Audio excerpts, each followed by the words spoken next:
Professor. You should mention the name of the businessman. I'll mention the name of myself. If elections, if this is an election-winning strategy, how much of an impact would that have?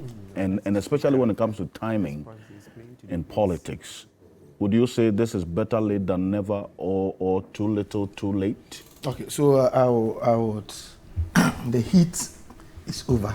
Today I would just tone down. The fire. Yes, let's tone down. First of all, I have not met Andy Appiah Kubi after his victory, and he was one of those that was keenly interested in his parliamentary, primaries. We were here on that day. Yes, I am happy that. But you didn't contribute. You have a lot of money. Why should I contribute? I'm happy that he won, but after winning, some of the comments that he made, these comments scare some of us.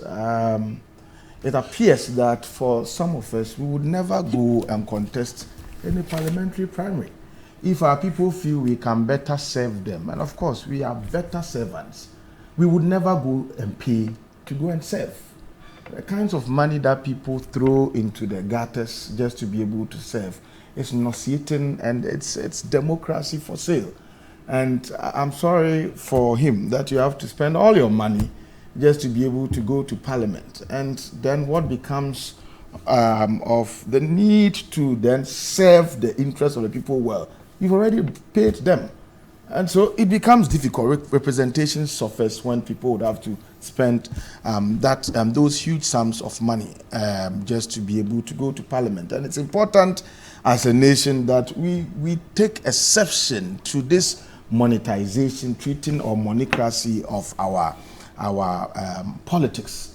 It is not helping us. It will not bring the best people to come and serve us. And we will continue to fight the battle against corruption and lose if this is the route we want to go. That's number one.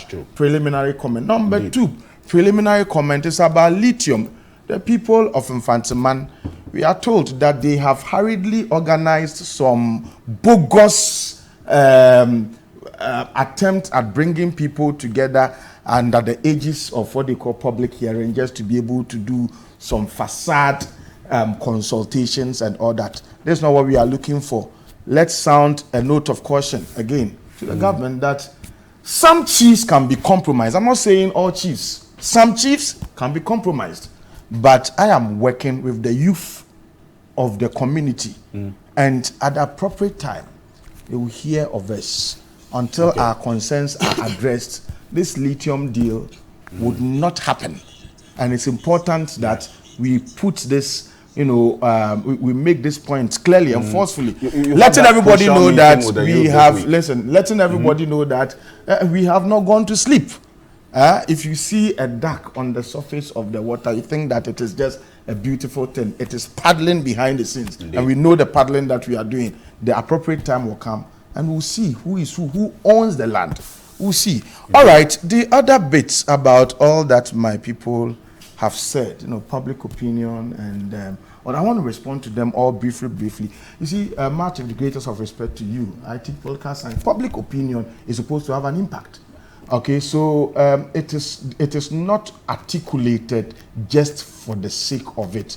It is articulated, and it's always expected to have an impact. So yes, I agree with you. It must be there. The fact that nobody is listening does not mean we must douse it. But my point is that we should move from merely articulating public opinion to the direction where we can say that it has had an impact. Okay, Jerry Rawlings, that I don't admire in terms of democracy.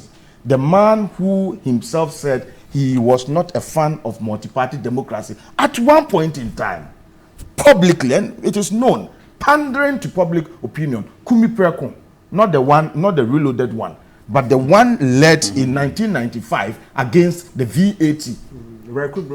Yes, he listened. The VAT was introduced. His people said they wouldn't kowtow to it. They wouldn't accept it.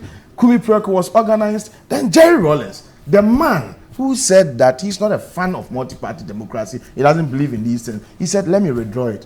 Okay, but you went to organize Kunipreku Reloaded, and like I said, yes, you articulated public opinion and all that, and it has amounted to romancing a stone. And under this regime, that's what it's like, more kakrana meyen more. And some people within the establishment tell us that as for our president, you have to find a way of making him own your view.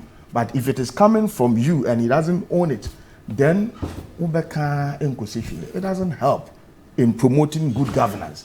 And I think that the articulation of public opinion and the fact that it has desired impact on duty bearers is one mechanism of showing political accountability. Okay, so let us not cheapen public opinion by limiting it to the fact that, well, it must be articulated. It must be articulated for a purpose. Now to ministerial reshuffle. Now, when you talk about ministerial reshuffle, essentially you are talking about government changing or rotating ministers from one area to the other, and also in a bicephalous system of government, changes that take place from the head of government to other ministers, so that you position them, move one from one ministry to the other, just for some desired results. And generally, in developing democracies, ministerial reshuffles are undertaken periodically. In democratic regimes, ministerial reshuffles are undertaken periodically, and for certain reasons. And I think Honorable Mutala started talking about some of the reasons. So first of all, they seek to introduce new skills, talents, competence, and fresh ideas to a governance system. Secondly, they are a way of repositioning people to areas where their talents and expertise will be better needed. Okay, so he is in ministry A, and then you realize that he functions for a few for some moment, and you realize that his talent will be better needed in ministry B. So you do the reshuffle there. Third, they are a tool for demanding accountability from appointees, so that they make them sit up to deliver in order not to be sacked. Fourth, they are used as a tool to retire the tired and to kick out the incompetent. Fifth, they are used as a mechanism for downsizing government or bringing on board, hands to help. Sixth, they are a mechanism for promoting inclusivity in governance and nation building. Maybe last but not the least, they are a way to assert the control of the appointing authority over his or her appointees. Now, given its importance, it must be undertaken periodically. And so, you see, I'm using the word periodically, okay? So that from time to time, you look at it, who is not doing well, who is doing well, and then you reshuffle. Because, you see, if you refuse to undertake reshuffle, then it means, number one, you are pampering incompetence. Number two, you are denying a nation of its limited human resource base that must be tapped for national development. Now, if you also frequently reshuffle, you are always reshuffling, then you deny the nation or governance system of institutional memory. Okay, and then also people who would have to build certain experiences and competence to be able to function well in a ministry, you easily would reshuffle them, and then so experiences and competences will not be built. So in my view, the periodization of reshuffling is more important than its frequency, and this explains why regimes since 1992 undertook periodic reshuffling. It appears the only government that does not appreciate the ideals of reshuffling is President Akufo-Addo's government. And there has been, in spite of the incessant calls on him to reshuffle, he didn't listen. The calls were cross-partisan. Okay, at one point in time, some people in Ashanti region had to demonstrate, calling for reshuffle. People within his own government, behind the scenes, were calling for reshuffle. The opposition was calling for reshuffle. Academia, civil society, everybody was calling for reshuffle. But well, to be fair, the president may have his own reason why he decided not to pander to these calls. But in my view, these reasons of the president may not be enough to torpedo the ideals of reshuffling. So, in less than 10 months, we are told, to the end of his regime, his government, we are told that he is finally reshuffled. But this particular reshuffle, in my view, is plagued with some confusion in a manner that makes it difficult for one to appreciate the direction that the nation is heading towards. So I keep asking myself, what is the focus of this reshuffle vis-a-vis the ideals of reshuffling? Now, the first thing is this. Ministers have been sacked and they have been replaced with ministers of state. Now, so that's why I asked you to look at the designations well. In ministerial appointment, in the hierarchical order of ministerial appointment, ministers of states aren't ministers. Okay, you may have a minister, you may have minister of state and a deputy minister. So a minister of state comes in between a minister and a minister of state. So I was quite curious when I looked at the list. So if you look at the finance minister, okay, the finance minister Ofori Atta is gone. He's been replaced by Mohammed Amin Anta, who is designated as Minister of State. So I've got the explanation now, and then let me do this. So I have that release that you're talking about. The clarity is that if you see the heading under which Mohammed Amin Adam comes is reassigned ministers and deputy ministers of state. So the ministers who have been reassigned, and Mohammed Amin was a deputy minister or minister of state. So that's where... Look at his designation now. He is designated as finance minister.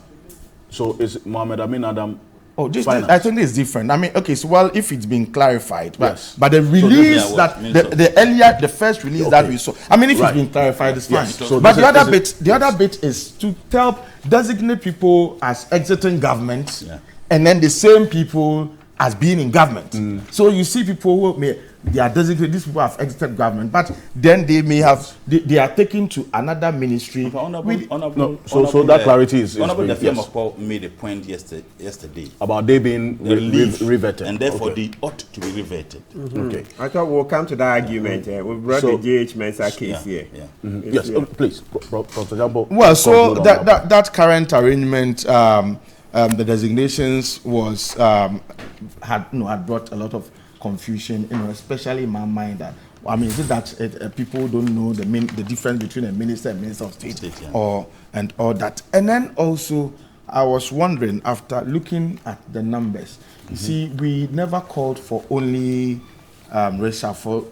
We also called for downsizing. And if you look at the numbers, it doesn't appear that we have done downsizing. Even if we have, it will be marginal reduction in the numbers. More importantly, I asked myself, why now that the day is over? Is it in line with the belief that last days are dangerous and that something new or drastic can be done at the last minute injury time? Is it that is that how governance work? Is governance like football match where we can hope that goals can be scored in injury time? Is governance about superstition? And I keep asking myself, are the new ministers of state going to operate with sector budgets that they had no input in preparing? So I look at all these, and my view is that, well, as has been said, my senior brother here said, well, better late than never. But if you want me to be brutally frank, then I will say that this is an injury time reshuffle that does not satisfy any of the major reasoning. It does not satisfy the theoretical taxonomy of reshuffling. It doesn't satisfy any of them because I have outlined them. Which one?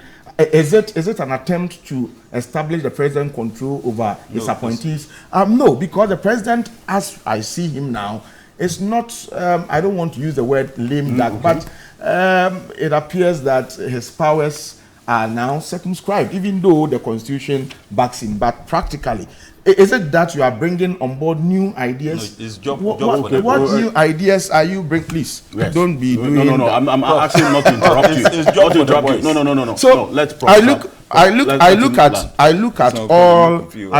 all the all that have happened, and I'm saying that this particular reshuffle does not satisfy the conceptual framework of reshuffling. It doesn't meet any of the standards. But what I see is that it appears, I may be wrong, it appears that it is rather partisan in outlook, an attempt to allow others to get into the system so they can also go and belch, or it is also, I've looked at almost all the ministers, and many of them are people who are going to be contesting very difficult elections. You have not studied. You look at them. Many of them are people who are going to be contesting very difficult elections. And so it appears that, look, given that your election is going to be difficult, get in there. You may find some last-minute resource so that you can go and be able to properly prosecute a campaign. If this is the case, then it is not good for us as a people. And I will end, I think I've been brief, by saying that the failure of President Akufo-Addo to undertake a very substantive, meaningful, and thorough periodic reshuffle for over 7 years will remain one of the numerous sources of disappointment of his government by many well-meaning Ghanaians. It is an unprecedented and a bad governance practice that is highly unworthy of emulation by whoever takes over the reins of government from him. If somebody takes over tomorrow, this is not a precedent that must be followed. Okay, because some ministers have been complacent, some ministers have been incompetent, some ministers they have been unaccountable, and we've kept them for over 7 years until now. And it is not good. We have starved ourselves of competent and quality human resource base that would have helped us extricate ourselves from the quagmires of poverty and underdevelopment. He is a very experienced and competent person. And Intelligent. Intelligent. I know. I know intelligent. So I was expecting somebody like him to have been at the forefront, okay, in some of these ministerial, offices. But you have kept him here, kept him in Asante Achem, North. The president doesn't like it. Is it not my constituency?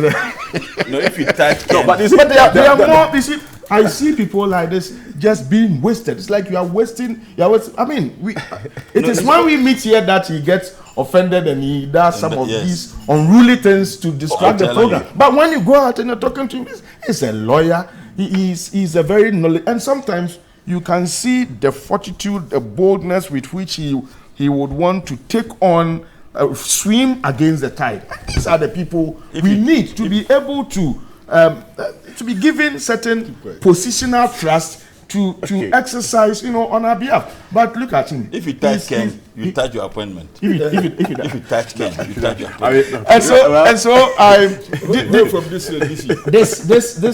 this will be my. If you have to come back to ministerial appointment, this will be my preliminary comment. I think I've not been happy with it, and you see, some Professor Michael Kwe, my teacher, I always mention his name.